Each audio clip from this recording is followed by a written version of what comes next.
I bought the house on a Tuesday in March, which is a weird day to close on anything, but that's the day the title company had open. $342,000 for a 4-bedroom colonial on Schrock Road in Westerville, and I signed my name so many times my hand cramped up before we even got to the good part. The part where handed me the keys and I sat in my car in the driveway for 20 minutes just breathing. 10 years. That's how long it took. I was 24 when I opened the savings account specifically for this, a separate one at a credit union so I wouldn't be tempted to touch it. And I watched that number crawl up in $20 and $40 and $80 chunks for a decade, while I drove a Honda Civic with a check engine light that never turned off because I couldn't justify the diagnostic fee. I worked as a surgical scheduler at a hospital system downtown, 40 hours a week, and I picked up a second job doing weekend inventory at a craft store for almost 4 of those years just to pad the number faster. I didn't take a real vacation. I ate a lot of rice and eggs. My friends went to Cancun and I went to my apartment and ran the numbers again. So when I say I loved that house, I need you to understand I mean it the way you love something you bled for. 4 bedrooms, a finished basement I planned to turn into a reading room, a detached garage, a little shed out back that the previous owners used for lawn equipment, and I already had plans for it too. I wanted to turn it into a she shed, a pottery studio, something dumb and indulgent, just because I finally could. Thanksgiving was going to be the first time I hosted anything in that house.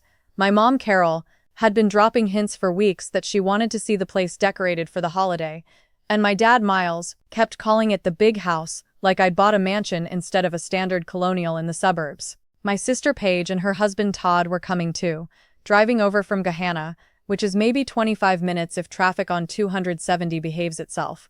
I spent 2 days prepping. I brined a turkey for the first time in my life, which is a genuinely stressful undertaking if you've never done it. There's a whole logistics problem of where do you even put a 5-gallon bucket of turkey and salt water in a kitchen that doesn't have room for it. And I ended up clearing out half my fridge and stacking things on the porch because it was cold enough outside. I made a green bean casserole from scratch instead of the canned version because I wanted the day to feel like I'd arrived somewhere, like the 10 years had actually turned into something. They showed up around 1 in the afternoon. My mom came in first, and she was already talking before she got through the door, something about the drive and how she almost missed the exit. And my dad was right behind her carrying a casserole dish covered in foil. And then I noticed, and I want to be clear, I noticed it, but I didn't think anything of it, that they had 2 suitcases with them, hardshell Samsonite ones, the matching gray set they'd had since I was in high school. I remember thinking, that's a lot of luggage for a dinner. But you don't ask your parents why they packed for a meal. Maybe they were planning to stay the weekend. That's normal. I had a guest room set up. Dinner itself was fine. Better than fine, actually. The turkey came out good, genuinely good. And my dad said so twice, which for him is basically a standing ovation. Paige brought a pie from a bakery in Gahanna and pretended she made it, which is a bit between us, an old joke, and everybody laughed. Todd talked about the Bengals for a while. It felt like a normal holiday. It felt like the kind of afternoon I'd been picturing for years. The kind where the house wasn't just a mortgage payment anymore, but an actual place where my family sat around a table I'd bought with my own money and ate food I'd cooked. Then my mom put her fork down, and I want to tell you I saw it coming, but I didn't, not even a little. So she said, "Your father and I have been talking, and we think it makes the most sense for us to move in with you." I laughed. I actually laughed because for half a second I thought it was a joke, the kind of thing parents say to needle you a little. But nobody else laughed. Todd was looking at his plate very intently, which should have told me something right there. "Move in," I said, like visit for a while. "No, honey," my mom said, like I was slow. "Move in. The house in Reynoldsburg needs a new roof. The estimate came back at almost $18,000, and your father's knee isn't going to handle those stairs much longer anyway.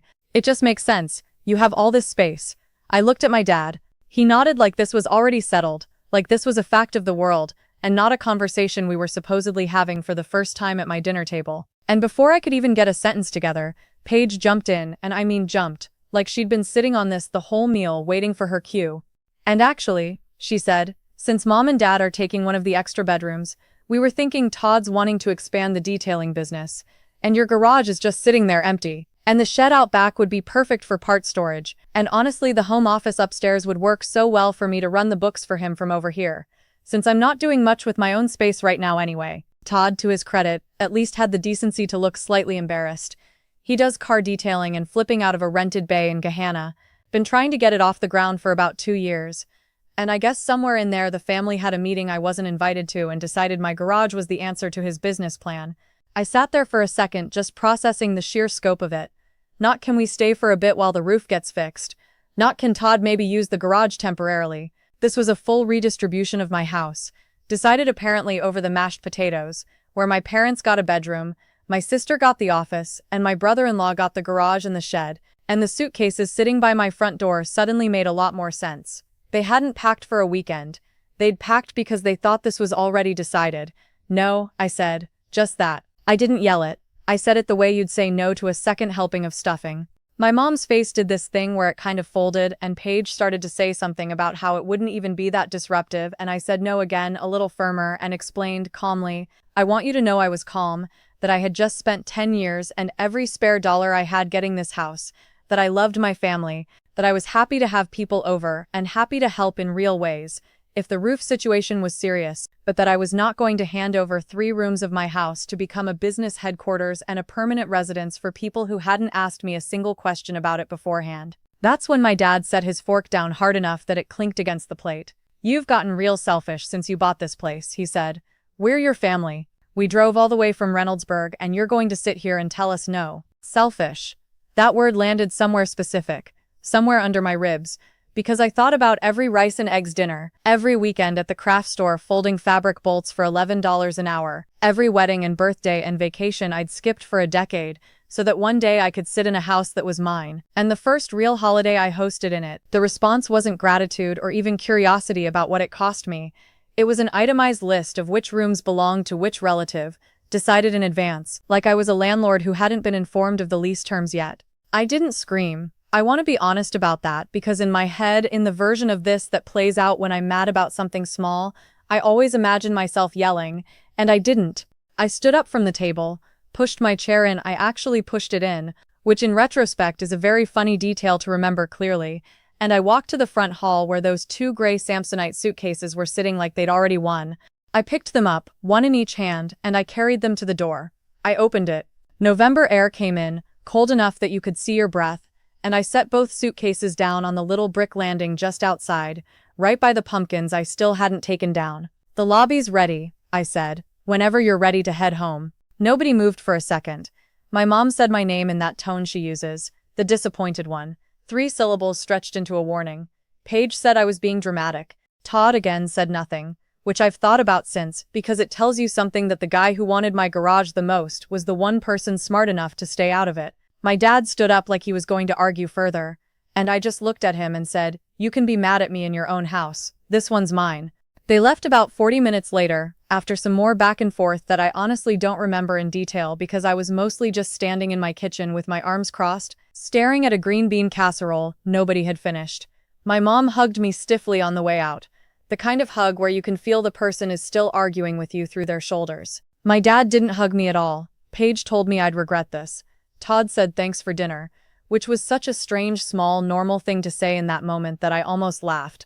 I stood in the doorway and watched their cars pull out of the driveway, tail lights going down Schrock Road, and then I went back inside and I sat down at my own table, in my own house, and I finished my plate.